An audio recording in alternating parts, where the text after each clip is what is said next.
အားလုံးမင်္ဂလာပါခင်ဗျာတခုတည်းပို့တဲ့ filter တွေကိုလွယ်လွယ်နဲ့ဘယ်လိုလုပ်လို့ရမလဲဆိုလဲမိကုန်းလေးကိုဖြည့်ပေးလိုက်ပါမယ် formula တွေမပါဘဲနဲ့ slicer လေးတွေအသုံးပြုနည်းကိုကျွန်တော် sharing လုပ်ပေးသွားမှာဖြစ်ပါတယ်ပထမဦးစွာကျွန်တော် table ထဲမှာ click နှိပ်လိုက်မယ် table design tab ကိုသွားလိုက်မယ် insert slicer ကိုခေါ်လိုက်ပါမယ် region column ကိုကျွန်တော်တို့ filter စစ်ကြည့်ပါမယ် okay နှိပ်လိုက်မယ် slicer လေးတစ်ခုထွက်လာပါပြီARD ကို click နှိပ်ကြည့်လိုက်မယ် ARD နဲ့ပတ်သက်တဲ့အချက်လက်တွေကိုပဲ filter စစ်သွားတာကိုတွေ့ရမှာဖြစ်ပါတယ် Mandalay ကိုနှိပ်လိုက်ရင် Mandalay ရဲ့အချက်လက်တွေကို filter စစ်သွားတာတွေ့ရမှာဖြစ်ပါတယ် Mandalay နဲ့ရန်ကုန်ကိုတွဲပြီးတော့မှ filter စစ်ချင်တော့ control ကို filter ပြီးတော့မှရန်ကုန်ကိုထပ်ပြီးတော့မှ click နှိပ်လို့ရပါတယ်အဲ့လိုပဲ control ကိုနှိပ်ထားပြီးတော့မှ ARD ကိုနှိပ်ရင်လည်း ARD Mandalay ရန်ကုန်ရဲ့အချက်လက်တွေကိုကျွန်တော်တို့တွေ့ရမှာဖြစ်ပါတယ်အကယ်၍ filter ကိုပြန်ဖြုတ်ပြီးတော့မှအားလုံးရဲ့အချက်လက်တွေကိုရချင်တယ်ဆိုရင်တော့ clear filter button လေးကိုနှိပ်လိုက်ရင်ရပါတယ်ဒီ slicer လေးကိုနေရာချလိုက်ပါမယ်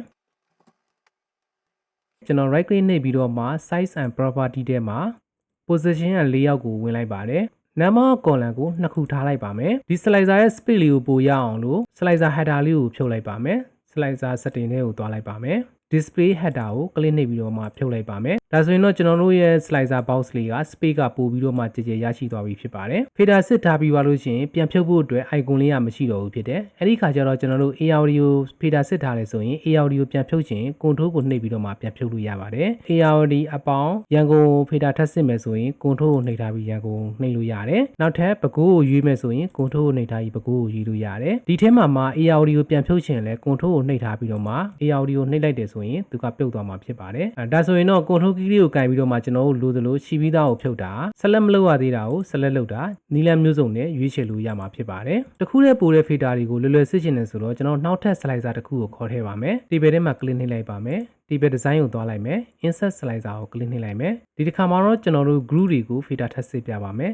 okay နှိပ်လိုက်မယ်ဒီမှာဆိုရင်တော့ region တစ်ခုရဲ့အောက်မှာ group တွေရှိတာကိုတွေ့ရတယ်ကျွန်တော်တို့ ARD ကိုရွေးလိုက်တယ်ဆိုရင် ARD မှာ group နှစ်ခုရှိပြီးတော့မှ group နှစ်ခုရဲ့အောက်မှာtownship တွေကိုစီမံခန့်ခွဲတာကိုတွေ့ရတာဖြစ်ပါတယ် ARD ကိုနှိပ်ထားတဲ့အချိန်မှာတခြား group တွေကဖော်ပြဖို့မလိုဘူးအဲ့လိုအခြေအနေမျိုးမှာကျွန်တော်တို့ရဲ့ slicer ကိုရှင်းရှင်းလင်းလင်းဖြစ်ဖို့အတွက်ကို slicer setting ထဲကနေသွားပြီးတော့မှ setting ချိန်လို့ရပါတယ် data မရှိရင်လည်းဖော်ပြပါလို့ပြောထားတဲ့ box ကလေးကိုအမှန်ချစ်ဖြုတ်လိုက်ပါမယ် hide item with no data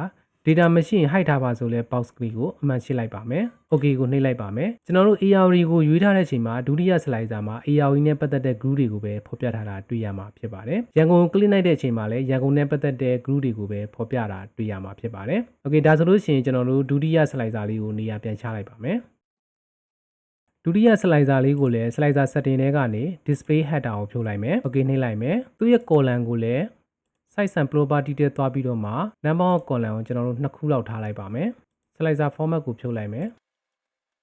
အခုဆိုရင်တော့ကျွန်တော်တို့လိုချင်တဲ့တစ်ခုတည်းပုံများတဲ့ filter တွေကို slicer အသုံးပြုပြီးတော့မှလွယ်လွယ်ကူကူနဲ့ရသွားတာဖြစ်ပါတယ် formula တွေရေးမယ်ဆိုရင်ကျွန်တော်တို့အများကြီးစဉ်းစားပြီးတော့မှရေးရမှာဖြစ်တယ် table တွေမှာ slicer ထည့်ပြီးသုံးတာက error တွေလည်းမဖြစ်ဘူး exam မှာဘေးရင်ပါတဲ့စနစ်ဖြစ်တဲ့အတွက်ကြောင့်မို့လို့တွက်ချက်မှုတွေကမှန်မှန်ကန်ကန်နဲ့တိတိကျကျကိုပြီးနိုင်တာဖြစ်ပါတယ် boundaries အနေနဲ့ subtotal တွေထည့်တဲ့နည်းလမ်းလေးကိုထပ်ပြီးတော့မှလေ့လာသွားပါမယ် table design နဲ့သွားလိုက်မယ် total row ကို click လိုက်ပါမယ် total row ကတော့ number တွေကိုအလိုလျောက်ပေါင်းပေးသွားတာကိုတွေ့ရမှာဖြစ်ပါတယ်မြို့နယ်အရေအတွက်ကိုသိချင်တဲ့အတွက်ကြောင့်မို့လို့ကောင်းကိုသုံးလိုက်ပါမယ်ကျွန်တော်တို့ filter ပြန်စစ်ကြည့်ပါမယ် ARD တိုင်းထဲမှာမြို့နယ်6ခုမှာလုပ်ငန်းလက်ပတ်နေတယ် sales ကိုလည်း ARD တိုင်းရဲ့ sales ကိုပဲပေါင်းပေးသွားတာတွေ့ရမှာဖြစ်ပါတယ်မန္တလေးတိုင်းမြို့နယ်9ခုမှာလုပ်ငန်းလက်ပတ်နေတယ်မြို့နယ်9ခုရဲ့ sales တွေကိုပေါင်းပြီးသွားတာဖြစ်ပါတယ်ဒီနေ့လေ့လာခဲ့တာကတော့ table နဲ့ slicer တွေကိုတွဲသုံးပြီးတော့မှတစ်ခုတည်းပို့တဲ့ filter တွေကိုလွယ်လွယ်ကူကူစစ်ထုတ်သွားတယ်စစ်ထုတ်ထားတဲ့အပေါ်မှာပဲ results တွေကိုတွက်ချက်သွားလို့ရတာကိုတွေ့ရမှာဖြစ်ပါတယ်ကျွန်တော်တို့ရဲ့နေ့စဉ်အလုပ်တွေမှာ presentation တွေမှာ meeting တွေမှာ slicer တွေသုံးပြီးတော့မှကိုကြည့်ကျင်တဲ့ point တွေကိုအလွယ်တကူ filter စစ်တာကရေးပန်းစားပါတယ်ဒါလေးကိုအသုံးပြုပြီးတော့မိမိတို့ရဲ့လုပ်ငန်းတွေမှာပြန်လည်သုံးချနိုင်မယ်လို့ယုံကြည်ပါတယ်ကျွန်တော်ရဲ့ sharing အစီအစဉ်လေးကိုနှစ်သက်တယ်ဆိုရင်ကိုယ့်ရဲ့မိတ်ဆွေတွေကိုပြန်လည်မျှဝေပေးဖို့တိုက်တွန်းလိုပါတယ်အားလုံးကိုကျေးဇူးတင်ပါတယ်